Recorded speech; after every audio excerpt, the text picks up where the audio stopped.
ናይ ጌታቸው ረዳ ጉዳይ እዩ ጽሑፍ ወጽኡ ኣሎ ጌታቸው ረዳ ትማል እውን ተወሰነ ንኸቢልና ነርና ኢና ናይ ጌታቸው ዘለሉ ቦታ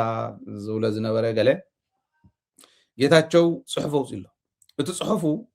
ንመራሕቲ ትግራይ ብሌም ዝገብር ዘዋርድ ንሕወሓት ምስ መራሕታ ዘዋርድ እዩ ጽሑፍ ሓደ ብሓደ ክንርኢ ኢና ናይ ጌታቸው ጉዳይ ግን ሰኢሉ ብጽሑፍ ጥራሕ ዝሓልፈ ኣይኮነን ክነስተውዕል ምእንታን ሓደ ክልተ ኢለ ክህበኩም እዩ እቲ ጽሑፉ ብዋናነት ኣብ ላዕሊ ከም ርእሲ ጸሓፎ መሽፋን ናይ ምሽፋን ጉዳይ እምበር ወይ ከዓ ንኽሽፍኑ ደልዮም እምበር ተፈናቀልቲ ኣጀንዳኦም ኮይነ ይኮነን ኣጀንዳኦም ስልጣን እዩ እዩ ዝብል ስልጣን ንምርግጋጽ ስልጣን ሒዞም ንምኻድ ንምቕጻል ዝገብርዎ ዘለዉ ናይ ሓሶት ፕሮፓጋንዳን ካልእን እምበር ስለ ተፈናቀልቲ ሓሲቦም ኣይኮነን እዩ ዝብል ንኣብነት ኣብኡ ዝገለጾ ሓደ ብጣዕሚ ዝገረመኒ ክነግረኩም ኣብቲ ጽሑፍ ዝገለጾ እንታይ ዝብሎም ንሕወሓት መራሕቲ ንኣብነት ንዶክተር ደብረጽዮን ክገልጾ ከሎ ጸላኢ ወዲእናስ 30% ጥይት ክተርፈና እዩ ኢሉ ደብረጽዮን ነጊርና ነይሩ 2014 ይብል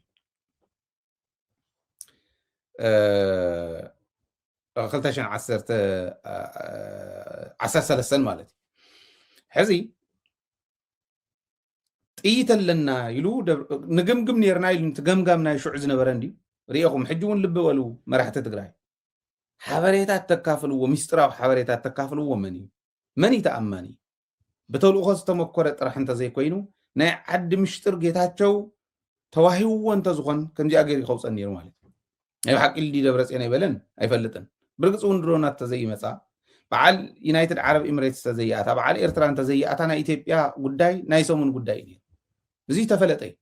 ፍታ ናይ መጀመርያ ሰሙን ብራያ ኣተና በቲ ኣተና ክብሉ ከለው ከመይ ገረም ሓመድ ከም ዝገበርዎም ሪኢኹሞም እዩ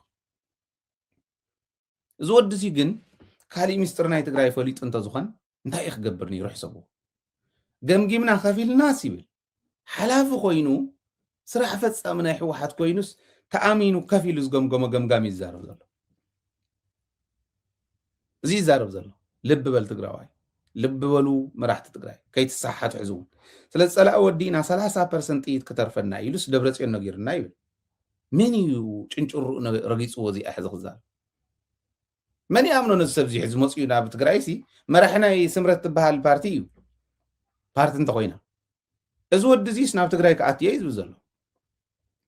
እንታይ ክገብር ጌታቸው ይትረፍድ ዓዲ መራሒልካ ኣሚንካ ክትህቦ ዝኾነ ጣል ወይ ከፍተ እዚኣ ፅናሐኒ ምስ ሒዝካ ዝመስልካ እውን ክትህቦ ዘይትኽእል ሕማቕ ሰብ ምዃኑ በዚሩ እዩ ትማሊ ዝገምገምናዮ ተኣሚኑ ዝገምገሙ ሃይለስ ብዝኾነ ይኹን ኣጋጣሚ ስራሕ ፈጻሚ ሕወሓት እንተኮይኑ ወይ ትግራይ ናይ ትግራይ መራሒ እንተኮይኑስ ትግራይ ንኽመርሕ ብዝተዋሃበኒ ስልጣን ዝረኸብክዎ መረዳእታን እቲ ውድብ ንኽመርሕ ዝተዋሃበኒ ስልጣን ዝረኸብክዎ መረዳእታን ኣብ ማእኸል ኮልኮል ንፀላእትህቦ ናይ ብሓቂ እንተኮይኑ ካብኡ ይፀርፎም ካብ ጌታቸው ንላዕሊ ዕሙት ሃሊስ ዕሙታት እዮም ስምዒታውያን እዮም ድንቁርና ዝተመልኦን ዘይምኽንያታውን ኣካይዳ እዮም ዝኸዱ ይብል ጌታቸውስ ኣብዚ ሓዚ እዋን ትግራይ ከጥፍእ ናይ ዝደሊ ስርዓት መገልገሊ ኮይኑ ትግራይ ከጥፍእ ናይ ዝደሊ ስርዓት ሚኒስትር ኮይኑ ስለ ህዝቢ ትግራይ ምጥፋእን ዘይምጥፋእን ሚዛን መዝዩን ክነግረና ንእከለ ከጥፍዎ ወይም ንእከለ ከድሕንዎ እዮም ኢሉ ክነግረና ማለት ካብ ጌታቸው ላዕሊ ዘጥፍኦ ኣሎ ካብቶም ፀላእቲ ዘይተነኣሰ በደል በዲሎም ማኮ እዮም ትግራይ መን ይኸኣምኖም እዩ ኣነ ሕዚ እቲ ፓርቲ እውን ዋላ ንክመርሕዎ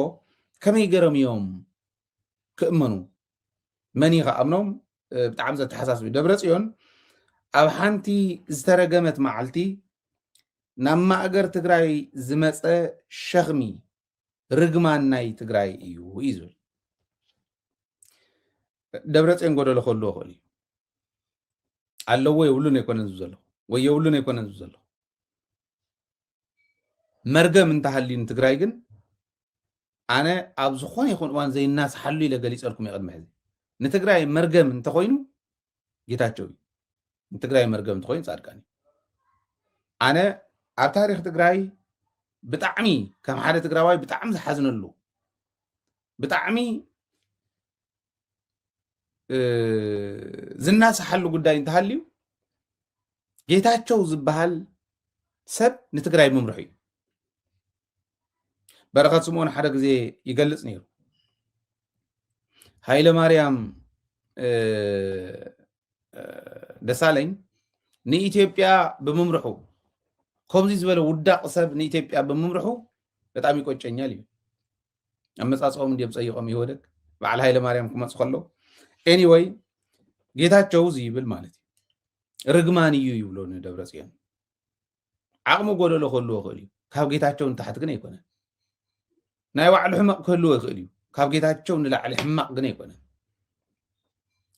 ንጌታቸው ዝወዳደር ብሕማቕ ንጌታቸው ዝወዳደር ሕማቕ የለን ንጌታቸው ዝወዳደር ከዳዕ እውን የለን ደካዕ ከምቱ ኣብ ታክሲ ዝብልዎ ዘሎ ከም ጌታቸው ረዳ ትገላበጥ እንታይ ኮንካ ዝብልዎ ዘሎ ከምኡ ጌታቸው በዚ ዝግለጽ ጌታቸው ሰብ ኮይኑስ ንደብረጽዮን ከምኡ ገይሩ ክገልጾ ይኽእል ጌታቸው ስለ ተፈናቀልቲ እውን ክገልጽ ከሎ ተፈናቀልቲ ሽፋን እዮም እዩ ዝብል ሽፋን እዮም እምበር ዋና ዕላማ ናይ ህወሓት ሰበ ስልጣን ብሓይሊ ስልጣን መሓዚ እዩ ዝብል ዋና ዕላምኦም ብሓይሊ ስልጣን መሓዚ እዩ ዝብል ሕዚ ንጌታቸው ትኽክል ሽፋን እዩ ስለ ተፈናቀልቲ ምውራይ ሽፋን እዩ ጌታቸው እንተዝኾን ነይሩ ስልጣን እንተዝደልዩ ግን ጌታቸው እኮ ስልጣን ሒዝኒ ኣዲስ ኣበባ ስልጣን ኣዲስ ኣበባ እያ ትርከብ ዘላ ኣብ ትግራይ መኸተ እዩ ስልጣን ኣይኮነን መኸተ እዩ ስልጣን ተሒዝካ እውን መከራኻ እያ ስልጣን ዝደለዩ መሃዲሞም ኣዲስ ኣበባ እኮ ኣትዮም ሽፋን ኣይኮነን ህዝብና ክንመልስ ስለ ንደሊ እዩ ሃይለ ኣብዚ ስልጣን ደልየ ድየ ዝከራኸር ዘለኹ ዝቃለስ ዘለኹ እንጀራ ደልየ ድየ ዝቃለስ ዘለኹ እንጀራ ይኮ ካሊእ እዩ ስልጣን እውን እንተደልየ ካሊእ ኢናተይ ሕወሓት ጥራሕት ኣይኮነስ ንሕና እውን ንቃለሶ ዘለና ምዃኑ ኣይርዳእን ጌታቸው መሃይም ናይ ፖለቲካ መሃይም እንተሃልዩ ርግማን ናይ ትግራይ ርግማን ናይ ፖለቲካ ትግራይ እንተሃልዩ ጌታቸው ረዳ ካብዙን ላዕሊ ርግማን የለን ክብለኩም ደልየ ሓዙ ሕዚ ትኽክል እዩ ዋና ዕላማ ጌታቸው ረዳ ስልጣን እዩ ስለዚ ዝኾነ ሰብ ዝኾነ ነገር እንትገብር እንተሎ ዕላምኡ ስልጣን እዩ ኢሉ ጌታቸው ረዳ ጀጅ ክገብሮ ንውር እዩ ክብለኩም ደልየ ተፈናቀልቲ ምምላስ ዘይምምላስ ስለ ተፈናቀልቲ ዝዛረብ ጌታቸው ተፈናቀልቲ ንኽብልዑ ብኣራዊት ንኽብልዑ ዝገበረ ሰብ ተፈናቀልቲ ሓሲቡሎም እዩ ከምኡ ዝገብር ዘሎ ክብል ኣይክእልን እየ ስለዚ ንዕኡ ሽፋን እዩ ናይ ተፈናቀልቲ ጉዳይ ንዓና ግን ናይ ለይትን ቀትርን ስራሕና እዩ ስለዚ ናይቶም መራሕትና እውን ሓሳብ ንሱ እዩ ማለት እየ ኣብ ልዕሊ ኣመራርሓ ህወሓት ዝገበሮ ናይ ፀለመ ከይዲ ብክፍላይ ከም ዝበልኩ ናይ ዶክተር ደብረጽዮን ብጣዕሚ ብቑ ደረጃ እዩ ከይድዎ ግን ክንዲ ደብረጽዮን ዝኸውን ዓቕሚ ዘይብሉ ብታሕቲ ኮይኖን ቃዕሪሩ ክዛረብ ከሎ ሰምዑ ሰብ ከም ዘይረክብ ርግፀኛ እዩ እቲ ጉጅለ ንትግራይ ናብ ዳግማይ ጦርነት ይመልስ ኣሎ እዩ ተመልከት ትግራይ ንኽትብላዕ ኣደዳ ኣብዪ ኣሕመድ ንኽትከውን ለይትን ቀትርን ዝሰርሕ ሰብ ትግራይ ንኽትክበብ ኣብዚኣ ሪኦኩም እንዲ ሓቀይ ኩናት እዩ ዝመፀና ዘሎ ደቂስካ ፅናሕ ዘን ታንክታት እዚአን ይርገፃኻ ይብሎ ንህዝቢ ትግራይ ጌታቸው ከምዛ ትርእይዋ ዘለኹም ኣብ ስክሪን ትርአ እንተኮይና ኣይሆፕ እዚኣ ክትርአ ትኾን እያ ኢለ እየ ዝኣምን እዚኣ ክንቅንየላ ኢና ገና ሕዚ ጥራሕ ኣይኮነን ሶሪ ኣይ ቲንክ ኣብዚኣ ዘላ ይመስለኒ እዚኣ ጌታቸው ጥራሕ እንተይኮነ ካልኦት እውን ምናልባሽ ንኽርድእዋ ክንቅንየሉ ኢና ገና እዚኣ እንድያ ኮይና እኒሃ ሓቀይ ኩናት ይጅምር ኣሎ ትግራይ ይብል ኣበይ ኮይንና ኢና ንጅምር ዘለና ኣበይ ኮይኑ እዩ ትግራይ ዝጅምር ዘሎ ኣበይ ኮይኑ ኣመራርሓ ትግራይ ዝጅምር ዘሎ እዚ ጉጅለሲ መሊሱ ንትግራይ ናብ ዳግማይ ጦርነት ክትዋ ይብለሉ እንታይ ደኣ ንግበር ናይ ጌታቸው ሓሳብ ዘን ዝመፃ ዘለዋ ታንኪ ወላ ሰራዊት እውን ኣዳልዩ እንዲ ኣታሊሉ መናእሰይ ኣታሊሉ ዋላ ይኹን ዝገብሮ ዘሎ ሰራዊት ኣዳልዩ ትግራይ እዘን ሕዚ ዝመፃ ዘለዋ ብኩሉ ኣቕጣጫ ዝመፃ ዘለዋ ታንክን ኣየርን ሰራዊትን ይርገፃኣ ትግራይ የጥፋኣ ክንልሕሰኩም ኢና እዮም ኢሎምና ባይዘወይ ከም ዘለዎ ጤሉ ናይ ንገድፍን በጊዑ ናይ ንገድፍን ኮስቲርናኩም ኢና ክንከዲ ኢና ኢሎም ንሳይ ግበራኹም ዘን ታንክታት እዚአን ይብለና ጌታቸው ኣሜሪካ እዩ ዘለኹም ወፅአ ኣሜሪካ እዩ ዘሎ ኣሜሪካ ዘለኹም ጌታቸው ምስ ትረኽብዎ ጌታቸው እዚአን ይጣሓናኹም ይብለኩም ኣሎ መንነትና የጥፉና ይብለኩም አለ ወይ ከጥፋአኩም የምስ አብይ አሕመድ ኮይነ ይብለናል ሰብ እዚ አሜሪካ ከይዱ ሰላም እውን ዝብሎ ሰብ እንተሃልዩ እዩ ክገርመና ከም ዝበለ ፍርዲ ዝፈርድ ስለ ዝኾነ ምስ ናይ ወፃእ ሓይልታት ብምቅንጃው ጦርነት ክኸፍቱ ይሰርሑ ኣለዉ ይብል ነዚ ንኣብነት ዘቕምጦ ንኣብነት ደብረፅዮን ንኤርትራ እናተመላለሰ ካብ ኢሳያስ ናይ ጦርነት ቁሳቁስ ድጋፍ የምፅእ ኣሎ ይብል ተመልከት ነተን ዝመፃ ዝኒዋ ኣየራትን ድሮናትን ልክዕ አንተ ዝሕለፍናዮ ፕሮግራም ዘለነስኪ ኢልዎ ዝበልናዮ ንዓናሲ ክትሕግዙና እንትኾንኩም ፀረ ኣየር ፀረ ናይ ኣየር መቃወምያ ናይ ድሮን መቃወምያ ስደዱልና እዚአን ሓግዙና እንዲ ዝብል ዘሎ ትግራይ ትተሓገዝ ብፀረ ኣየር ኣይኮነን ዘሎ ጌታቸው ሕዚ ፀረ ኣየር ዝበሃል ከይትረክብ ፀረ ድሮን ዝበሃል ከይትረክብ ትግራይ መኪታ ከይትወፅእ ክሰርሕ እየ ኢሉና እዩ ለይትን ቀትን ክሰርሕ ዝጉጅለ እዚዩ ኢሉ ጉጅለ ኢሉ ዝገልፆ ንሕወሓት ናብ ስልጣን ከይወፅእ ኢሉና እዩ እዚኣ ንኸይትኸውን ኢሉ ትግራይ ትበላዕ በዘነው ዝኒዋ ታንክን ኣየራትን ትረገፅ ኢሉ ይዛረብ ነዚአን መቃወሚ ደብረፅዮን ጅግና ኮይኑ ናይ ባሓቅስ ነዚአን ንምቁዋም ነዚአን ንምምላስ ዝኽእል ፀረ ኣየር ፀረ ታንኪ ፀረ ድሮን እንተምፅኡ ዌልዳን ክድገፍ ዘለዎ ደብረፅዮን እዩ ንሱ ከይርከብ ካብ ኤርትራ ናይ ባሓቂ ዝርከብ እንተሃሊዩስ ንሳ ከይገብር መንግስቲ ትግራይ ሰዝኒ ሕወሓት ነቲ ዝመርሕ ዘሎ ነቲ መሪሕነትና ክቃወሞ ዓለም ክትቃወሞ መራሕቲ ዓለም ክቃወምዎ ክሰርሕ እየ ኢሉና ይሰርሕ እውን ኣሎ እዚኣ እዩ ዝገብር ዘሎ ኣሜሪካ ዝመፀ እውን ንምንታይ ምዃኑ ክንከዳ ኢናታ ናይ ኣሜሪካ ነው ኢና ካፅሕፍቱ ግን እዚኣ እያ ትብል መናእሰይ ብምምልማል ናብ ጦርነት ይእተው ኣለዉ ይብል ሞት መንእሰይ ጠጠው ኢሉ ይፅናሐየን ነዘን ታንክ እዚአን እቲ መንእሰይ ጠጠው ኢሉ ይፅናሐየን ነዘን ኣየር እዚአን ነቲ ዝመፅእ እኒሄ ሰራዊት ናይ ኢትዮጵያ ስቕ ኢሎ ገዝኡ ዶ ይፅናሐዮ እሞ ዝገደፈ ኣይኮነን ነጊሮሙና እያ ከፈለክ ሰልጥን ከፈለካ ትሰልጥን ብንመጣ ግን ከገባን ፍየልም በሬም ምናምንም እንዳለ ልሕሰብ ኢልና ኢና ክንውድኣኩም ይብሉና ኣለዉ ይነግሩና ኣለዉ ባዕሎም ይነግሩና ኣለዉ ሓድሽ ነገር ኣይኮነን ስለዚ ከፊልካ ፅናሐዮ መንእሰይ ትግራይ ዝብል ፅሑፍ ፅሒፉልካ እኒሄ ማለት እዩ ናይ ሓባር ምንቅስቃስ እውን ንምግባር ዘተ ይገብሩ ኣለዉ ድርድር ይገብሩ ኣለዉ ይብል መን እዮም እቶም ናይ ፅምዶ ሓይልታት ሓደ ነገር ጌታቸው ምንጋር ዘለና ይመስለኒ ኣብ ኢትዮጵያ ናይ ብሓቂ ትግራይ ዘየጥፋእ ኮይ ድቅስን ዝብል ሓይሊ እስካዕ ዝሃለወ ምስ ኤርትራ ኣይኮነን ምስ ኣምሓራ ኣይኮነን ምስ ሱዳን ጥራሕ ኣይኮነን ምስ ካልኦት ኣብ ከባቢና ዘለዉ ጥራሕ ኣይኮነን ካብኡ ንላዕሊ እንተተረኺቡ እውን ምፅማድ ግዴታ እዩ ዝኸውን መሰለ ኣይኮነን ግዴታ እዩ ዝኸውን ተፃሚድካ ፅምዶ ፈጢርካ ተሓባቢርካ ተላፊኑ እንዲየጥፊና ዓቕሚ ረኺቡ ደጥፊና እዩ ኤርትራ እትዩ ዩናይትድ ዓረብ ኤምሬትስ እትዩ ካልኦት እውን እትዩ የጥፊና እዚ ንዝገበረና ሓይሊ ካልኣይ ከምኡ ክገብረና ከምዚ ኢሉ ይመፀካ ኣሎ ምስ ተባህለ እንተተወቅዐ እንተተደፍአ እውን ካሊእ ሓይሊ እናተፃመደ ከይመፅእ ምሕላው ብውሽጡ እውን ክሕግዘና ዝኽእል ሓይሊ ከዓ ምፍላይ ናይ ግድን እዩ ዝኸውን ማለት እዩ ስለዚ ናይ ሓባር ምንቅስቃስ ይገብሩ ኣለዉ ይብል ጀጋኑ ኮይኖም እሞ እንዳ ሕዚ ወታደራዊ ስልጠና ናይ ሓባር ወታደራዊ ስልጠና ይጅምሩን ክንሪኦ ብደንቢ ክነጣቃዓሉ ረ ክንሰርሓሉ ክገብርዎ ዘለዎም ወታደራዊ ስልጠና ብደንቢ ዝርአ ዝቕረፅ ዲፕሎማሲ ክወቅዓና ይኽእል እዩ ብዲፕሎማሲ ክትከዓና ይኽእል ኢሎም ክሓስቡ ከም ዝኽእሉ ይርዳእኒ ግን ኢትዮጵያ ክትፈልጦ ብዝግባእ ደረጃ ክኸዱ እዮም ገና ትፅምዶ ውሽጢ ጥራሕ ተይኮነ ብደገ እውን ክንጅምሮ ኢና ገና ስለ ዘዋፀና ህዝብና ስለ ዘድሕነልና እዩ ተናእሰት ብላዕሊ እኒሄ ክፍተት እኮ ከፊትና እየ ዘለና ብምንታይ ምዃኑ ጌታቸው ክርድኦ ይኽእልን ምክንያቱ ከብዱ ክትጎድሎ እያ ታሰትያ ዊስኪ ክትጎድል እያ ታዝሓይካ ከምጤል እናጣጠማ ዝውዕል ጫት ክትጎድል እያ ሸራተን ዝናነየሉ ሕዝቡና ኣሜሪካ ከይድሉ ዝኒሄ ገንዘብ ክጎድል እዩ እዚኦም ከይጎድልዎ ጌታቸው ህዝቢ ትግራይ ሓደ ብሓደ እናተሓነቀ ከምጤል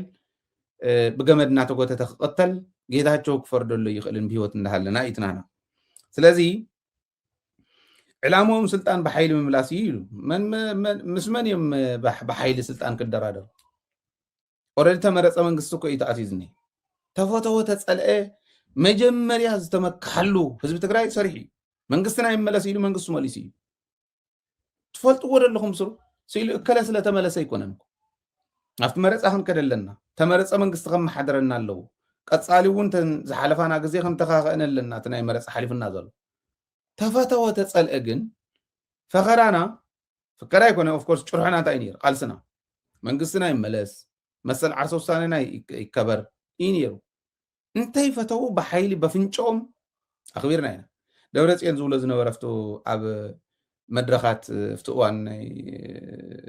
ግደፉ ሰላም ይሕሸና እናተለመነሉ ዝነበረ እናለመና ዝነበርናሉ እዋን ንኢትዮጵያ ንልምነሉ እዋን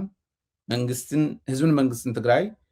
በብዝወፀሉ ሰልፊ ሰላም ይሓይሽ ሕገ መንግስቲ ይከበረ ብዝብለሉ እዋን ናይ መወዳእታ ምስ ኮነ ዝበላ ተዝብለኒ እያ ሕገ መንግስቲ ይከበር ወይ ክኽበር እዩ ነይሩ ብሓይልና ኢና ኽቢርና ምንም ጥርጥር የብሉ بحيلنا إنا خبرنا بحيلنا إنا بعد زن ملياتات زين مسرتنا بقلصمنا إنا مسرتنا ما نم دقيفنا يكون تقراواي ببزلوه بتقراواي عندوتو بتقراواي تحساسو بقلصمو مسرتني سراويتون كومي منغستون كومي بقلصمي موليس وتقراواي كلكم لليه نا بحيل سلطان محس كامن أبي حمد استقبلنا سلطان يلا ناي بعلنا إيت سلطان ناي بعلنا إيتو منغست خانه ممرات سلطان ناي تقراي هستقراي منغستو مريصو المرصو منغستو خاي محاضر الله ማለት እና እዚውን ብላሽዩ አቶ ጌታቸው እዚ ስርዓት እዚ ደምሲስና 4 ኪሎ ክንኣቱ ኢና ኢሎም ኣብ ሰሙን ይጀሃሩ ነይሮም ኢሉ ለካ ከምዚ ነገረ እዩ ፕሮፓጋንዳ ናይ ኢትዮጵያ ክሰብሕ ገይርዎ እዩ እንዳሓሰቡ ከመይ ዝበለ ፈሽላኹም እንኳን እንደትሪእዎ ኣለኹም ከምዚኣ ትብል ቃል ተዛረበ ሰብ ኣሎ 4 ኪሎ ክንኣቱ ኢና ዝብል ናይ ትግራይ መራሕማ ህዝቢ ትግራይ እውን ስለዘይቅበሎ ኣይገብሮን ከምኡ ይብልን 4 ኪሎ ክንኣቱ ኢና ብልጽግና ደምሲስናስ 4 ኪሎ ክንኣቱ ኢና ዝብል ትግራዋይ መራሒ ኣይርከብን ፎቶ ይኮነን ብርግጽ ንባዕሉ እንዳተወቅዐ 4 ኪሎ ድሕሪ ሕዚ ናይ 4 ኪሎ ስልጣን ዝጽበ ትግራዋይ ኣሎ ኢለ ይኣምን ተፈተወ ተጸልአ ግን ህዝቢ ትግራይ ስለዘይቅበሎ ዝኾነ ይኹን ናይ ትግራይ መራሒ 4 ኪሎ ክኸይድ እየ ዝብል ቃል ካብ ኣፉ ከውፃእ ይኽእል ጌታቸው እዙይ ዝወድቕ የለን ጌታቸው ፖለቲካ እናተዛረበ እውን ሳሊቤት ዝገብር ንዊስኪ ይመስለኒ ሳና ተረኣየቶ እንታይ ተሓሲእ እዮም ዝውኒ እንታይ ተሓሲእ እዮም ዊስኪ ዘቕርቡለይ እንታይ ተሓሲእ እዮም ጫት ዘቕርቡለይ ዝሓስብ ይመስለኒ መን ትግራዋይ መን ደፋር ትግራዋይ እዩ ብልጽግና ደምሲስና 4 ኪሎ ክንምለስ ኢና ዝብል ኣየናይ ትግራዋይ መን ዝበሃል መራሒ ይገርም እዩ ከምዚ ዝበለ ሶይልና ሓሶት ተፈጠረ ሰብ ንውርደት ተፈጠረ ሰብ ንውድቀት ተፈጠረ ሰብ ሕወሓት ከውድቕ እየ ኢሉስ ሕወሓት ናብ ስልጣን ከይትወፅእ ከራኸር በቃ ዝኽኣልኩ ኩሉ ክገብር እየ እንዲሉና እዚኣ ንክገብርስ ብሂወት እንዳሃለወ ተን ዝተወሰና እንታይ ይሰርሓለን ተዋሂቦ ነበራ ሌጋሲ ኢሬዘር ሒዙ ኢሬዝ ዝገብረና ይድምስሰን ከም ሰብ ንምቁፃር ንጌታቸው እውን ብጣዕሚ ዝሰግኣሉ በፂሑ ህዝቢ ትግራይ ከም ሰብ ማለት ትግራዋይነት ሞይትረፍ ከም ሰብ ንምቁፃር ከም ዝበለ ሓሳቡ ደሎ እዩ ሓደ ኢትዮጵያውያን እውን ክፈልጥዎ ንሕና ተጋሩ እውን ምናልባሽ ተደናገር እንተሃልዩ ክፈልጦ ዘለዎማ ኣብ ትግራይ ንአዲስ ኣበባ ተመሊሰ ስልጣን ክሕዝ ዝብል ፖለቲከኛ ምሕደር የብሉ ድሕሪ ሕዚ ምሕደር የብሉ እንታይ ፈተና ኢትዮጵያ ትበሃል ካብ ሕልና ናውፂና ክንድርብያ ገይሮም እንታይ ፈተና ምክንያቱ ህዝቢ ትግራይ ይርድኦ እዩ እንተሰፊሕካ እንተ ዓቢኻ ከም ትጥቀም ይርዳእ እዩ እንተ ሓቢርካ ከም ትድመፅ ይርዳእ እዩ እዚ ዝርዳእ ትግራዋይ ፖለቲካዊ ማሕበረሰብ እዩ ንብሎ ነቲ ህዝብና እዚ ዝርዳእ በቃ ናይ ትግራይ ጥራሕ ክብለ ይኽእል ነታ ኢትዮጵያ ደቁ ሰዊኡ ደቁ ከፍ ኢሉ ዝመሰረታዊ ነዚ ነይሩ ሕዚ ግን እንታይ ፈተወ ጀኖሳይድ ፈፂማ ኪድለይ ኢላ ንትግራይ ክደፍኣ ከላ ኢትዮጵያ ካብ ሕልንኡ ሙሉእ ብምሉእ ፅይዋ እዩ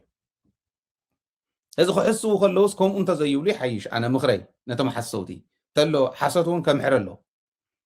ተነኣሰ ሰብ ከኣብ ነኽእል ኣሎ ትግራዋይ ዝኾነ በዓል ስልጣንስ አዲስ አበባ ከይዱ ስልጣን ክሕዝ ይደሊ እንተ ኮይኑ ከም በዓል ጌታቸው ከዲዑ ክኸድ እዩ ማለት እያ ኣብ ትግራይ እታ ትርጉማ ንሳ እያ ናብ ስልጣን ዝሓስብ ንሕና ሃገር እናተባሃለስ አዲስ አበባ ከይደ ስልጣን ክሕዝ ይብል ዘይኸዳእ እሞ ምስ በዓል ጌታቸው ከምኡ ዝበለ ክድዓት ፀረ ህዝብነት ኣብ በዓል ጌታቸው እምበር ኣብቶም ምስ ህዝቦም ዘለዎ የለን ክብል ደልየ ካብኡ 2014 ዝተወሰኑ ውዱቃት ውሳነታት ነይሮም ኢሉ እውን ውሳነ ህወሓት ውሳነ መንግስቲ ትግራይ ከምቲ ዝበልኩኹም ስልጣን ትግራይ ስለ ዝሓዘ ዝረኸበን ሓበሬታ እንዳሸርሸረ ነዚኣተን እንዳሸንሸነ እዩ ዝበልዕ ዘሎ ጌታቸው ተወሰነ ሓበሬታ ተሪፈን ኣለዋ ከውፃልና ኢሎም ዘፅንሕዎ እምበር ንጌታቸው ኣሚኖም በዓል ስልጣን ኢሎም ዘቕመጥዎ ከይመስለኩም ታሓንቲ ንጌታቸው ክተፅንሖ ትኽእለብ ናይ ኢትዮጵያ ስልጣን ተወሰና ክህልዋ እየን ዘይነገረና እያ ነጊሩ ምስ ወደኦም ከ ሓይኾም ከም ማስቲካ ክደርብይዎ እዮም እዚ እዩ ዝኒሄ ማለት እዩ ሕዚ ፕሮፓጋንዳ እንዳሰሓሓተ ህዝቢ ንኸውድቕ እቲ ናይ ኢትዮጵያ ጉዕዞ ንሱ እንድዩ ናይ ኢትዮጵያ ሓይላ ፕሮፓጋንዳ ስለ ዝኾነ ህዝቢ እንዳሰሓሓተት ከተውድቕ እያ ትደሊ ጌታቸው ብኣስሒላ እያ ታመልሓሰላቶ በዚ ኣስሒላ ንኣሜሪካ እውን ሰዳቶ ዝኒሃ ማለት ኣሜሪካ ምኻዱ ጌታቸው በይኑ ይኮንን ትማል እውን ነጊረኩም እየ ካልኦት ሰብ ስልጣናት ኣሎ ምስ ጌታቸው ዝኸዱ ዘርክብዎ ሚኒስትራት ከም ዘለው ተነጊሩሉ ስለዚ ናብ ዲፕሎማሰኛታት ናይ ኣሜሪካ እውን ከኣቱ እዮም ዳያስፖራ ትግራይ ክብትን እውን ዕላማ ተዋሂብዎ እዩ ዳያስፖራ ትግራይ ክብተነሉ ድዩ ሓቢርና ንሪኦ ክብትኖ ይትረፍ እሞ እቲ ዳያስፖራ ኣበይ እዩ ዘሎ ይደልዮ እዩ ዘሎ ኣነ ክነግረኩም የበይ ከም ዘሎ ይደልዮ እዩ ዘሎ እቲ ዳያስፖራ ጌታቸው ከዳዕ እዩ ጌታቸው ጠላም እዩ ህዝቢ ትግራይ ከም ሰብ ከይነብር እናተኸታተሎ ዝጭፍጭፍዎ ጉጅላኣት እዩ ህዝቢ ትግራይ ንክጭፍጭፍ ዲፕሎማሲና ንክወድቕ ምስ ናይ ኣሜሪካ ዲፕሎማሰኛታት ከውግዕ ዲፕሎማሲና ንክወድቕ ፐብሊክ ዲፕሎማሲና ክዕንቅፉ ዝኽእሉ ነገራት ክዕንቅፍ ውዳበታትና ክብትን ዳያስፖራ ከባልዕ ይኸይድኒ ኣስተውዕል ትግራዋይ ንኣብነት እዚ ወዲ እዚዩ ካብ ኤርፖርት ተቐበለቶ ሰብለ ወረስ እያ ትማል እውን ኢለኩም እየ ካብ ኤርፖርት ተቐቢላቶ ኣብ ሜሪላንድ ናይ ፕራይቬት ሃውስ ናይ ፕራይቬት ገዛውቲ እዩ ዘሎ ኣብ ናታ ገዛ ይመስለኒ ትማል እውን ማለት ብደንቢ ክፃረ ስለ ዝነበረ እዩ በቲ ዝሓለፍዎ ነገር ግን ሰብለ ተቐቢላቶ ሰብለ ናይ ምስ ቲቢኤስ ሰርሕ ኣለኹ ትብል ዝነበረት እያ ከምቱ ትፈልጥዎ ምስ ቲፒኤስ ወይ ቲቢኤስ ምስ ቲቢኤስ ሰርሕ ኣለኹ ኢላ ከም ዝነበረት ሓበሬታ ኣብፂሖም ነጊሮምን ኣለዉ ግን ብዝኾነ ይኹን ምስ ቲቢኤስ ትስራሕ ምስ ቲፒኤስ ትስራሕ ምስ ማንም ትስራሕ ብዘየግድስ ሰብለ ትግራወይቲ ስለ ዝኾነት ነደ ትግራይ እንተተሓስብ ንትግራዋይነታ እንተተሓስብ ፅቡቕ ነይሩ ጌታቸው ብልፅግና እዩ ንብልፅግና ራይድ ዝሃበት ሰብ እያ ኢለ እየ ክወስዳኣነ ናይ ብልፅግና ሚኒስትር እዩ ዝወዲ ትግራዋይነቱ ካብ ትግራይ ክወፅእ ከሎ ፀረ ትግራይ ክቃለስ ከሎ እዩ ሕዚ ዝኸደሉ ትግራይ ከፅደፍ ዲፕሎማሲኣ ከውድቕ ህዝባ ክብትነ ዝኸደሉ ሰብለ ተቐቢላ ራይድ ትህበሉ ምክንያት የለን ባህሊ ኣነ ምኸራ እንተ ዝበሃል ምኸረኒ እንተትብለኒ እውን ኣየዋፀክን ዘየድልየክን የክብላ ነይራ ተቐቢላቶ ግን ማንም ሰብ ኣይረኸበን ኣበያን ገዛ ከም ዘለውን ኖርማሊ ፍሉጥ እዩ ብዝኾነ ኮይኑ ግን ኣፍቲሃሉ ትግራዋይ ክብትን ኣብ ዝምክረሉ ማንም ትግራዋይ ክቃለሶ ክኽእል ኣለዎ ዝብል እምነት ኣለኒ ማንም ትግራዋይ ምክንያቱ እዚዩ ናይ ብልፅግና ሚኒስትሪ ኣብ ትግራዋይነት ዝእትዎ የብሉ ናይ ብልፅግና ሚኒስትሪ ናይ ብልፅግና ሚኒስትር ኮንካ ኣብቶም ትግራይ ከጥፍኡ ዝደልዩ ኣቲኻ እናሰራሕኻ ስለ ትግራይ ስለ ዘይእትወካ ትግራዋይ ኣብ ዘለዎ ይኹን ናይ ትግራዋይ ኣብ ዝኾነ ኣጀንዳ ክትርከብ የብልካ ፀረ ትግራይ ክሰርሕ እንዲኸይዱ እኒሄ ፀረ ትግራይ ንክሰርሕስ ራይድ እንዳሃብካ ንጌታቸው ሃዝረጥ ክተብሎ እንድሕር ትደሊ ፀረ ትግራይ ትቃለስ ኣለኻ ማለት እዩ ስለዚ ኣብዚ ተጠንቂቕኩም ክትከዱ እዩ ምኽረይ እንታይ ክግበር እንታይ ኢና ክንርኢ ኢና ካብ ገዛ ኣይወፀን ግን ትወዲ ኣይወፀን እንተወፅዩ ትግራዋይ እንታይ ክብል ከም ዝኽእል ስለ ዝፈልጥ ኣይወፀን ጌታቸው ከም ቀደም ኣይኮነን ሕዚ ኦኬ ምናልባሽ ካብ ዊስክን ካብ ካሊእ ናብ ሽጋራ እንተይተሰጋገረ እውን ኣይተርፍን ቦታ ሕዘ ዝኒሄ እቲ ህዝቢ ክንደይናይ ዝኣከል ስልኪ ድውለልና ኣሎ መዓልታዊ ንሕና ኢና ንፈልጦ መዓልታዊ እንታይ ሓበሬታ ኣለኩ ኣበየሎ ይብል በዚ ናይ ብልፅግና ሰቢት ኣሜሪካ ከም ተቐበለቶ ትቀበሎ ብዘየግድስ ተጋሩ ኮንኩም ግን እዚ ትገብሩ ተትዕገሱ ደይሓይሽን ባህሊ እየ ምክረይ እዩ ንኾነ ከመይ ትገብርዎ ግን ናትኩም እዩ ዝኸውን መወዳእትኡ ግን ክንሪኦ ኢና ጌታቸው ኣብ ሜሪላንድ ኣብ ናይ ፕራይቬት ገዛ ከም ዘሎ ፕራይቬት ኣብ ናይ ፕራይቬት ገዛ ከም ዘሎ መረዳእታ ኣለና ምስ መን ዝብል ቀስናልና ክንከዶ ኢና ከም ዝበልኩም ግን ሰብለ ወረስያ ካብ ኤርፖርት ተቐቢላቶ ዝብል ሓበሬታ እዩ ዘለኒ እዚ ኩሉ ዝበሎ ተዛረቦ ኣብቲ ፅሑፍ ዝፀሓፎ ትግራይ ንክትወድቕ ትግራይ ንክትክበብ ትግራይ ንክትጭፍለቕ ጌታቸው ዝከኣለ ኩሉ ይገብር ኣሎ ዝብል ሓበሬታ እየ ክሕልፈልኩም ዝደሊ እዚዩ ባዕልኩም እውን ብቐሊሉ ትርእይዎ እዩ ኣብ ካልኦት መድረኻት ተመሊስና ክንራኸብ ኢና ብዛዕባ እዚ ጉዳይ እዚ ምስ ሰብ እውን ክንመለስ ኢና ንሕዚ ግን በዚ ክንዛዝም ኢና በብዘለኹም ሰላም ይኹነልኩም ሰላም ንዓወትን ምስ ጅግና ህዝብና ክኾን ናይ ኩሉ ግዜ ትምኒትና ናይ ለይትን ቀትርን ስራሕናን እዩ